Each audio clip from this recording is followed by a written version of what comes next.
that stuff, where they're constantly seeing all day long people come in all fucked up and all dismembered and all that, but there's also, you don't have the self-preservation issues, so that helps Mm-hmm. eliminate some of that stress a little bit. But you also, to elevate that stress, and sometimes it's even more of a stress, you deal with people on such a personal level. So that's why you see a lot of the doctors, they become desensitized to it. A lot of the emergency room workers over time become desensitized to the violence and the blood and gore. Mm-hmm.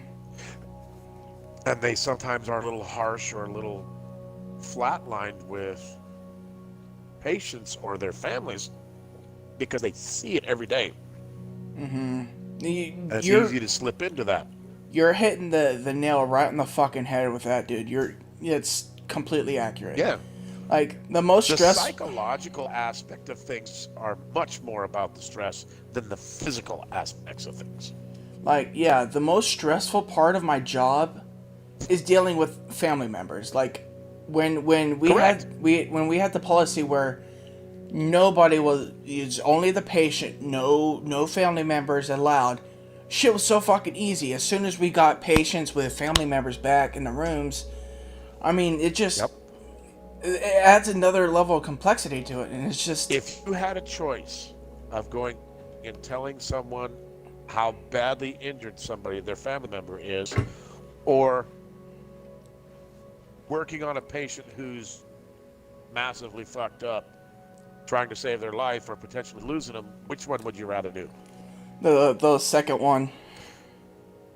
Yeah, you'd rather deal with the emergency aspect in farm, even with the blood, the guts, the gore, and the potential of losing life, because that is much easier to deal with than the psychological aspect of having to sit in front of someone and tell them that their loved one may die. That's my main thing is I don't mind doing a code, what we call a code or CPR on a patient and they Yeah. die, but I can't deal with emotional family members. That shit's just so Right. straining. Well, and that's okay. So now let's transition. You were saying I'm surprised about residential superintendent. Mm-hmm. That's all you deal with is their emotions. This is the highest expenditure that they will do unless they purchase a house or Mm-hmm. a company. It's their home. It's where they're going to raise their kids. It is the most personal, outgoing, monetary thing that they do, and it's a massive amount of money Oh, for sure. that they're going to be locked into for 30 years.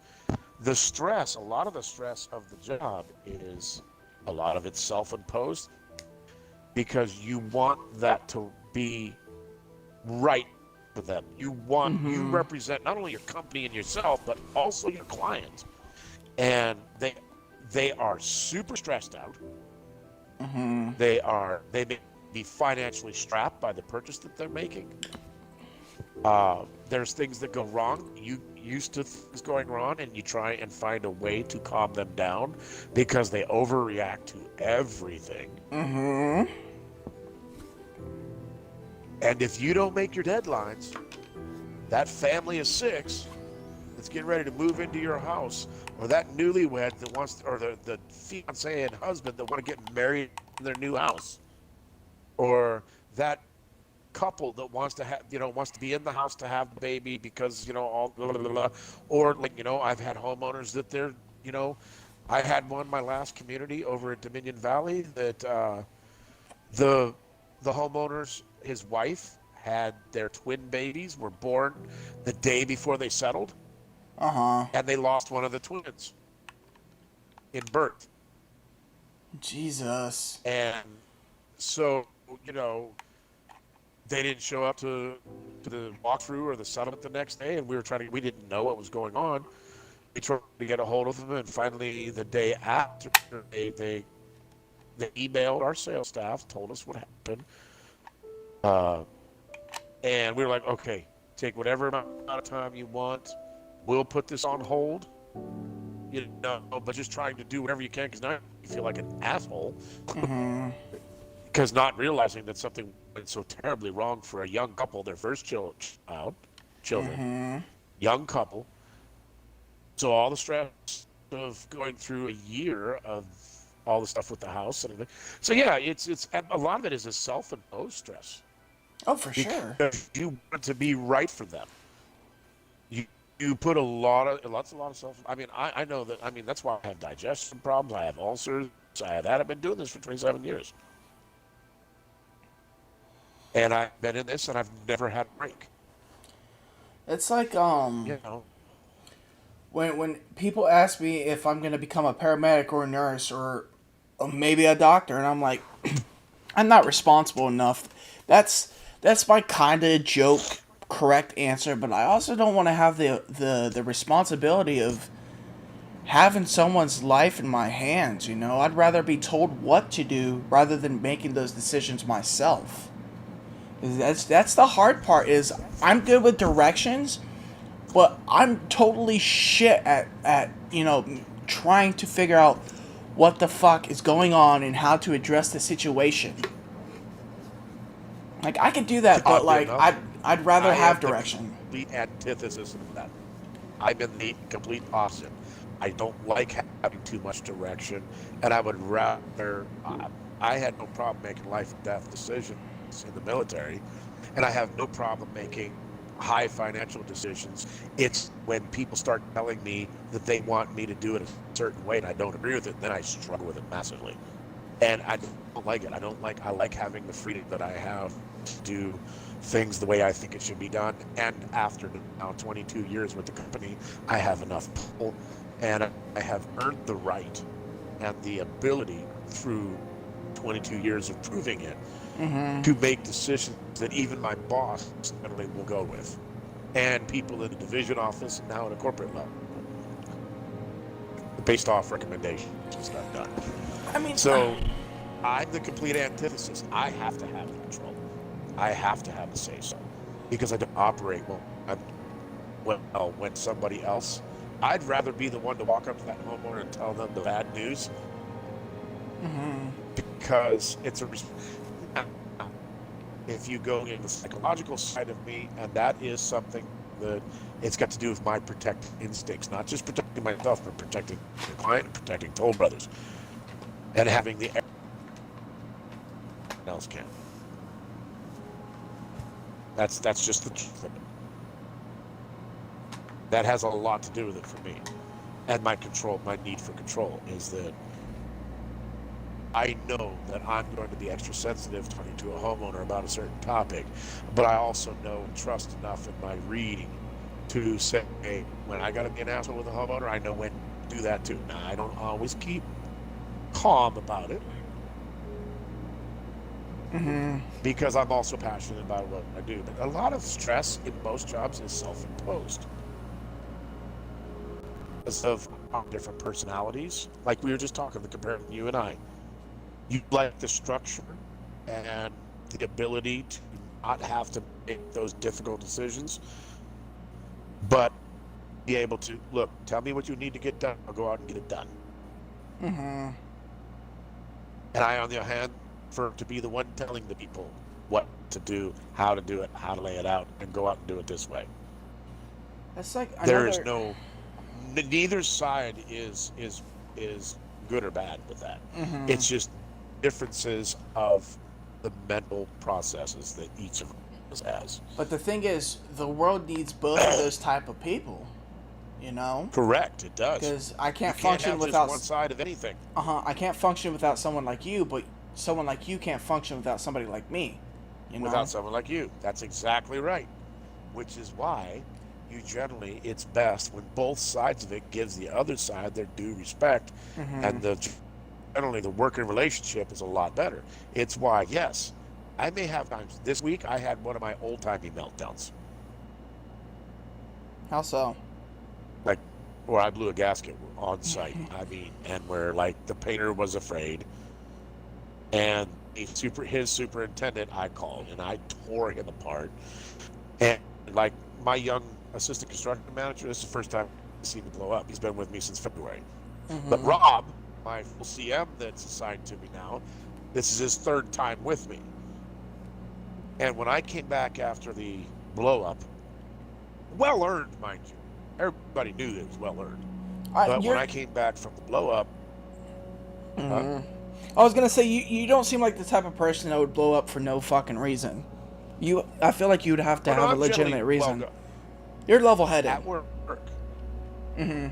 Well, but I have a very bad temper that I have spent many years trying to control, and Rox would be the first one to tell you that, because at home or in a vehicle, now I've learned to control it and got a lot better with it. Fly off the hook with just a stupid little thing that just sets me off the wrong way. I am generally much better at work about it because I'm more comfortable in that environment. That's exact. I'm like, you know me. I'll admit it. I'm not the nicest person, but at work I'm a fucking saint. But today I was driving and just I'm not. The littlest thing would fucking set me off, and I'm like, and I was thinking like, when I was smoking weed, I would not as easily get pissed off, but in the same mindset. I like to think level, like clear-headed, I don't like playing video games with you engaged all doped up. Weed. Yeah. Because it deadens those angry receptors, but it also deadens your common sense receptors in your brain. So you've got both of those factors going on. So to you have to figure out what's more important to you. And the second part, at least, that's called prioritizing. The second part, at least, ties into Joker is the common sense, not the first part. Yeah, he has none. But it's just he doesn't think rationally at all. He is self-delusional. I've heard him say, well, I did this, and this, but like as if it was a terrible thing, and then turn around 3 minutes later and say, "What's your fucking problem?"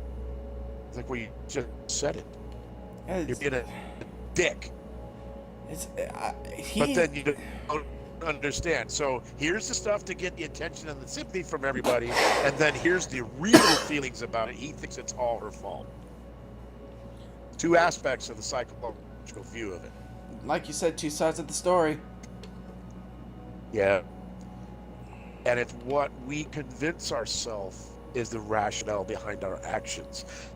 Humans as a race has a terrible habit of that, of being able to justify their actions based on their own self-importance and self-opinions without the ability to look at something objectively. And that's where we fail as a species, because very few people in this world can do that. It's one of my biggest criticisms with people, why I get along with most people, because they see the initial thing that pops up in front of their face, assume that that's all of the story, and react based on that instead of stopping and saying, hey, it's something I tell my guys every day at work. Rob got pissed off on Monday at one of the subs, and I stopped him. I said, before you blow up, and before you call that guy up, who did this? Who really did this, and why did they do it? So he goes, what do you mean? I said, okay, so you're assuming that he did this, and you're assuming it because of X, Y, and Z. Yet, wasn't this subcontractor also in the house during that 3-day period? Yeah. Well, 2 of those have something to do directly with what that guy has something to do with. They put their hands on it as well. So before you blow up, call him up and get his side of the story. Give him an opportunity. Everybody knows at work when I call up and they hear this statement before anything, riddle me this. I've already investigated on both sides of the track before I call you. And riddle me this is, how can we be this fucking stupid? That's what I tell people at work. Call up and I say, hey man, tell me your side of it. People that have worked around me long enough know, don't bullshit him, because he's probably already knows the answer, and he's given you an opportunity to tell the truth, yeah, or to be self-preservation. My kids all know that about me. Remember when I told you how my grandmother caught me sneaking the car out, and I said I should have known Yes. better because you gave me every Yes. opportunity to tell the truth? Mm-hmm. Yeah, that stuck with me for a reason, and I've always been that way. Rob hates that fact. I caught him in something today. He said I was fucking with him, and he had he had sent out a text to a subcontractor and sent the text to the wrong person.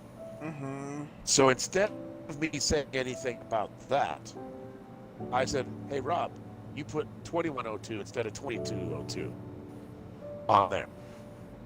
Mm-hmm. So you probably ought to, correct it." He's like, "Oh no, I called him and told him I corrected it." Really? Who'd you call? What? Well, you didn't call that person because you need to send the text to that person. And I'm just fucking with you. It actually doesn't say, it says 2202. I said, so I just caught you in a lie that you didn't have to lie to, but his normal self-defense reaction was to throw up a bullshit story. I said, and I looked at him, and this was in front of the assistant construction manager, and I said, that's what's gotten you in trouble your entire career. And that's what you got to change. Because he's with me because he's on probation. So he's the third time with me. I actually hired him back in 2004. And he has left Toll for other opportunities. But When you say probation, you mean legal probation or work probation? work probation. Okay. Our company didn't, he fucked up.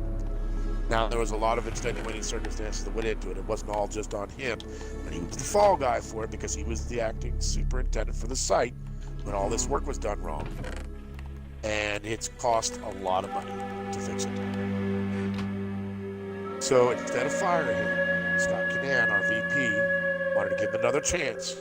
So they put him on probation, initially stuck him with another team. And came to me a while back and said, look, Rob's in a deep of shit. I said, yeah, I know.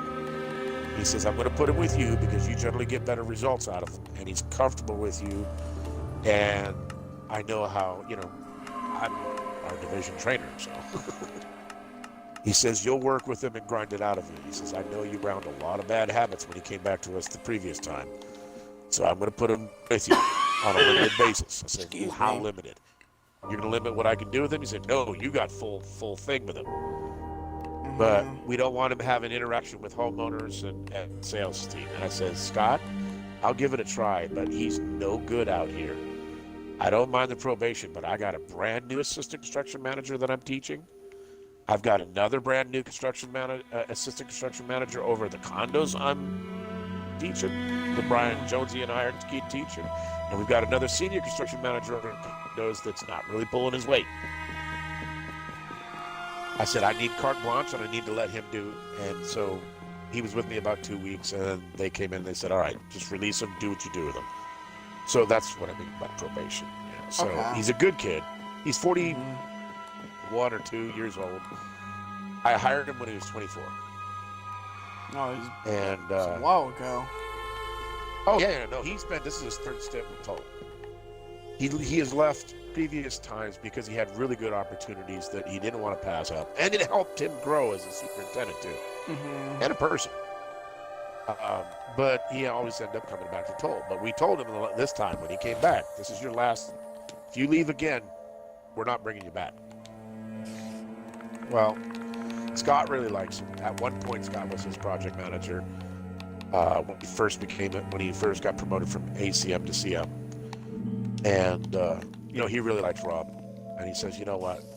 I don't want to ruin his life, but you've got to we can fix him.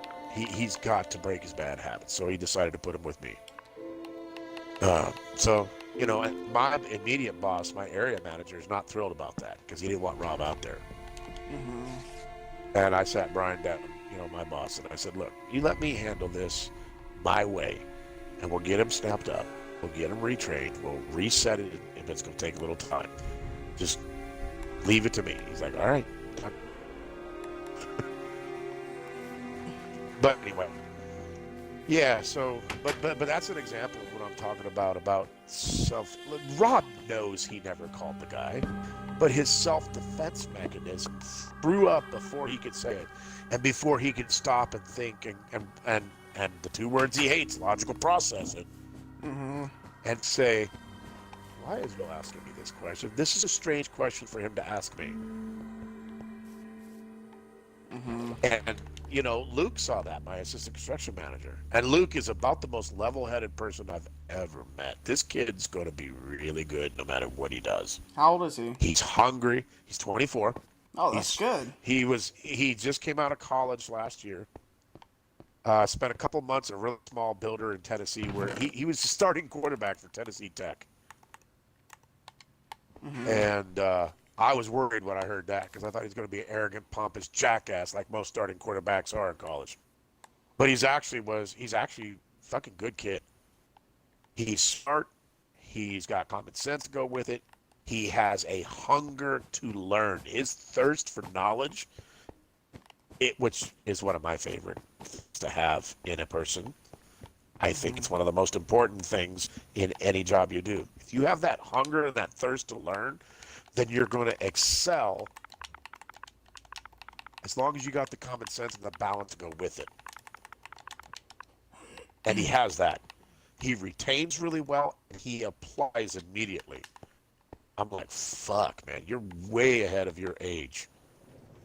I've got him doing things I've never had another assistant do within 6 to 7 months. He's only been with me for 2 months, but February, March, he was there February, March, so 3 months. He's not quite at 3 months construction. I feel like that. And I've already got far. him doing it.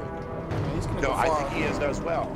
And I sat down there and I says, look, you keep going. You go like this, like you are, and you don't have to stop at senior CM. You have the aptitude and the personality. He's very charismatic, even for a young kid.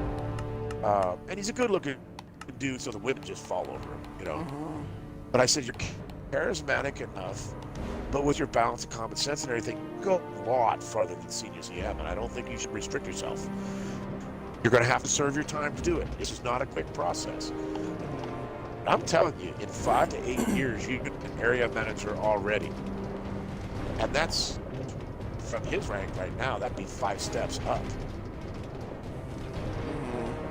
You know, he would be like my boss, and I'm a senior construction manager. Or better. I says, you're young. You're hungry. You could go anywhere you want with this. You can go out and do self-employed stuff when you learn enough. But you keep that hunger, because that hunger is the most important attribute you have going right now, is that hunger to learn. That is the most important thing in learning any job. And it's the hardest thing to get out of the younger generation right now. You know, he's all kind of, you know, hey man, thanks bud, you know, appreciate that, you know, because he's kind of, you know, but he's also got an inner confidence. And again, now that's the quarterback side of it. He's got an inner confidence that when he hears something like that, he's still like a young one where it really boosts him up and you can see him light up. But he also, you can see his confidence grow with that. And he's starting to make decisions already on his own that most guys won't do until they've been there about a year when they start deciding to make these decisions on their own. At the age right now where he's starting to make decisions, but he clears it with me first. Important decisions, not just your little small piddly shit. But big deal shit. Important decisions. Yeah. What he's doing is, he said it several times to me. He said, I'm asking you not to annoy you, and not because I'm afraid to make the decision, but I want to make sure I'm processing this in the right order. And I said, when you do your logical processing, how does it lay out? He says, when I logical process it, it lays out like it would seem, but I just don't know if I'm forgetting a portion of it. And I said, no, actually, you covered it all in that scenario. And then later, he'd ask me something else about process, and I said, okay, you forgot. Think about this, this, and this. He said, you know what? I should have caught that one. I didn't know about that one, though. Okay, got it. And dude, he's constantly writing notes in his notebook. That's the thing is like no matter what you don't see that very generation often anymore. is, no matter what generation it is, like not a lot of people will admit that they they need help, you know? Or Yep. not a lot of people value somebody else's feedback, especially someone who's well versed and experienced as you. Like, shit, if I was in this position, I'd be like asking you what he's doing, you know? Million questions. Oh, dude, it is a constant barrage of questions all day long. I don't mind it. I got no problem with it. Yeah, never will be an issue with me. Oh, for sure. I mean, there's nothing wrong with making sure you get something right. Well, I remember Rob, the first day that he was with us, he got sent to us. Luke was already here. And I sat Lucas and I said, look, you're going to continue with your duties. The fact that Rob's full CM doesn't mean a shit thing to me. The fact that I've known Rob for all these years and know him personally as well as at work, again, matters not. I don't give a shit. He's like, okay. I think he was worried that favoritism and all that shit. Yeah. Which that is not a problem with me. I don't. Rob will be the first one to tell you he doesn't have a favorite for anything. I don't like favorites. Yeah, I don't like people who do that.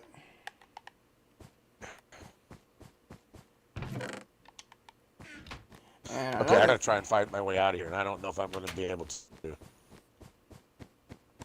One thing I don't like about work is there are cliques at work. There are for sure cliques, and I mean, maybe it's some kind of form of disconnect, but I don't make friends at work because I'm just there to make money, you know. And I have work friends, but I don't hang out with anybody outside of work,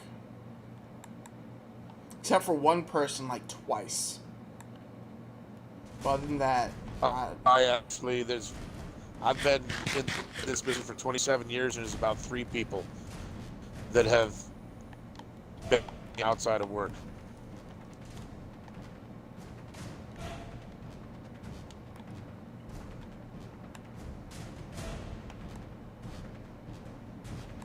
like, the only 2 people I need to make happy are my boss and my patients, and that's it.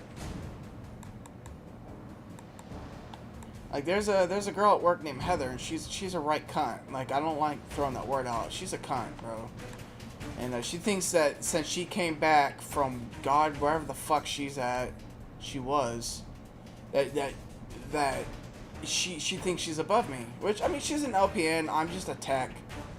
In a way, she is, but she complains so fucking much. She doesn't do shit, and like, I was in the middle of doing something, and she didn't see what I was doing, and she's like, "Oh, you need to do this, this, and this," and I was like, "I can't. I'm busy." And since then, someone told me she hates me, and I'm like, I don't give a fuck, dude. I'm not here to make friends. I'm not here to make my coworkers happy.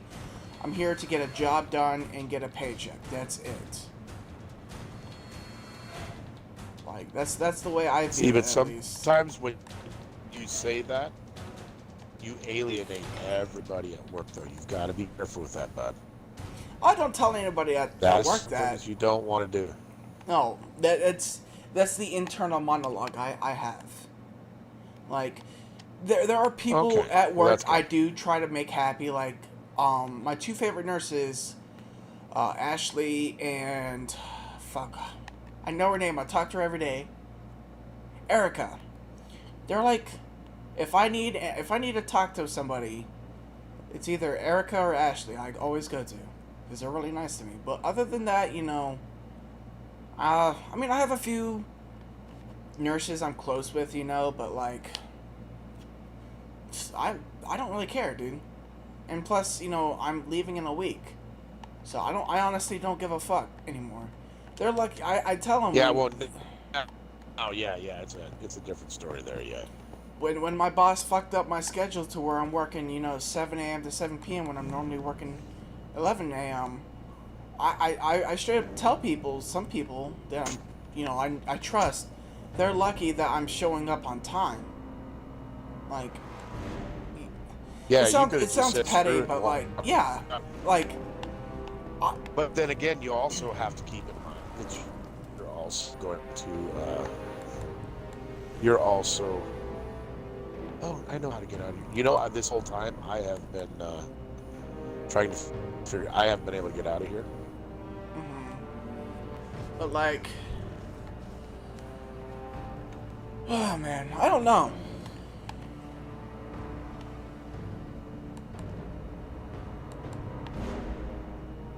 You know, no, you're fine. You're gonna.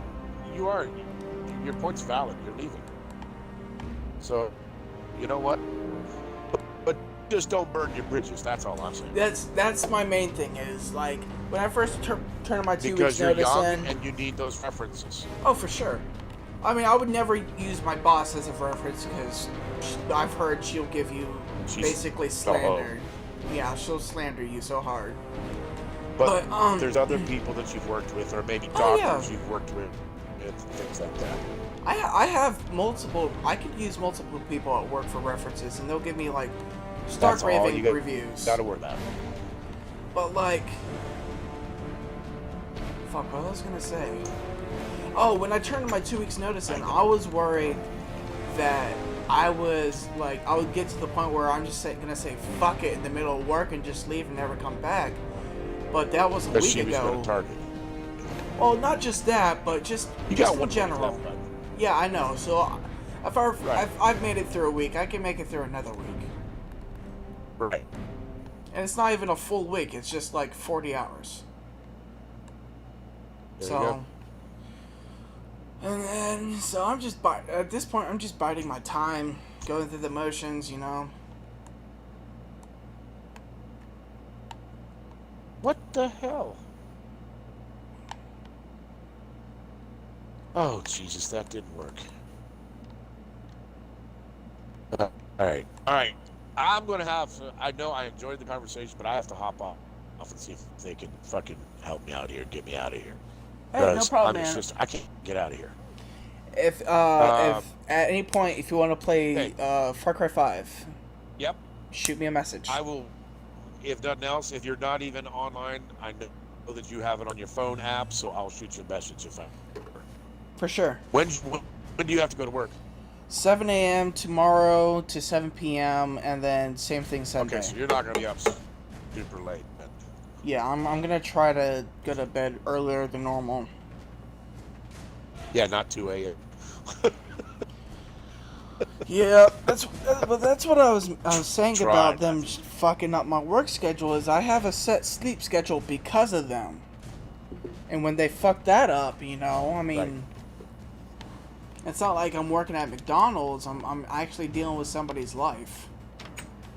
Right. Oh, I get it. Yeah, I get it. I agree. Just,